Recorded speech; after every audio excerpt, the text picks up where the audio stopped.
민주당 강기정 의원 폭행 사건 관련해서 짧게 좀 말씀을 좀 드려야 되겠습니다.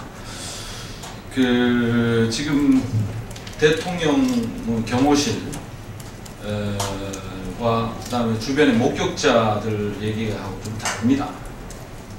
달라서 좀 말씀드려야 될 것 같아서 말씀 좀 드리겠습니다. 오늘 대통령 이 국회 시정연설 행사가 끝난 뒤에 민주당의 강기정 의원과 이 대통령 경찰 경호대 부대원 간의 실랑이가 조금 있었습니다. 강기정 의원이 이 관련 기자회견을 했습니다만은 그 주장이 목격자들과 좀 다릅니다. 그래서 좀 한 말씀 드리도록 하겠습니다.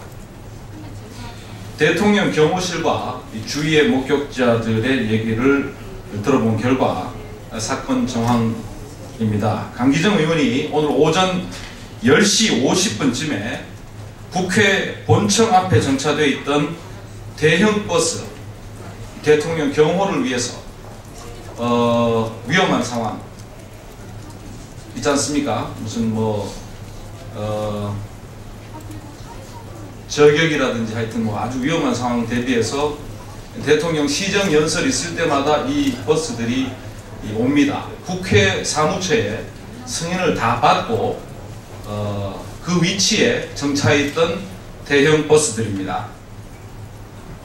이 대형 버스의 범퍼를 앞에 라이트 있는 부분에 있는 범퍼라고 합니다. 발로 차고 욕설과 함께 차를 빼라고 고함을 쳤다고 합니다. 그런데 이 차 안에 타고 있던 운전하시는 분이죠. 운전 담당 경호지원 부대원이 신속히 자기가 앉아 있는데 누가 발로 차를 범퍼를 빵 차고 가니까 금방 내려왔습니다. 내려와서 얘기를 했습니다.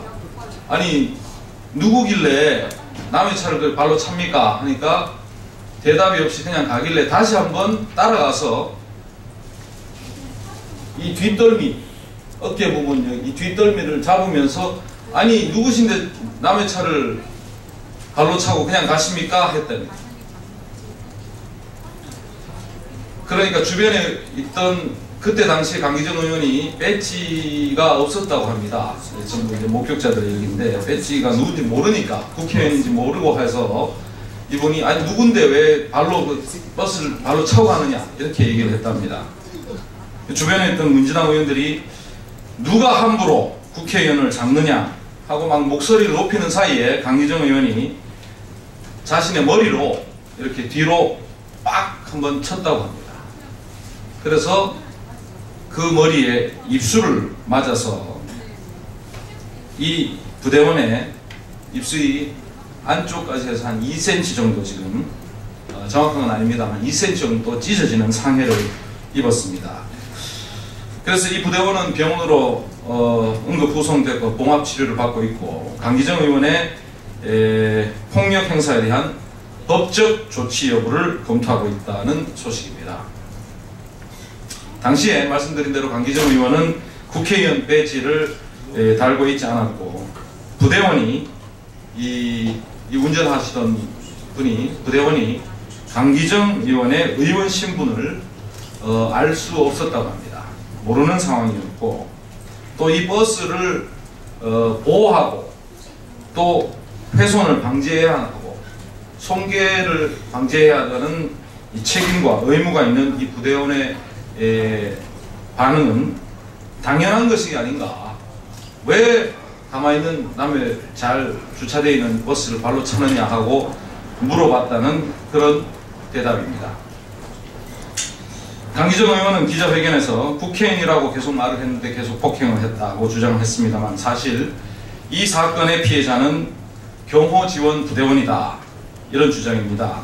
민주당 의원들은 이 국회의원의 좀 특권의식에서 아직 좀 많이 벗어나지 못한 게 아닌가 라는 생각이 듭니다. 어떻게 이렇게 상대방이 입술이 찢어지는 이렇게 다치고 어떻게 보면은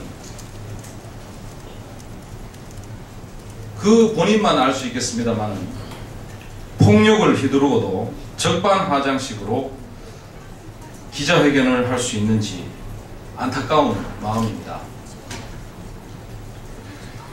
강기정 의원이 지난 18대 국회에서도 동료 의원과 주먹으로 치고받는 이 적나라한 폭행 영상이 언론에 포착이 된 바 있습니다. 또 당시에 화를 참지 못하고 이 곁에서 자신을 막는 국회 경위의 얼굴을 무차별적으로 가격하고 애꿎은 분풀이를 하기도 해서 전 국민의 비난을 받은 이 폭력 전력이 있습니다. 국회는 본회의장뿐만이 아니라 정말이지 이 국회의원의 폭력은 있어서는 안 될 일입니다. 강기정 의원의 행동은 이 국회의원 품행이라고 보기보다는 국회의원의 품행이라기에는 참으로 나쁘끄러운 광경이었음을 명심해야 합니다. 자, 그 설명 이상 좀 더 드리고요.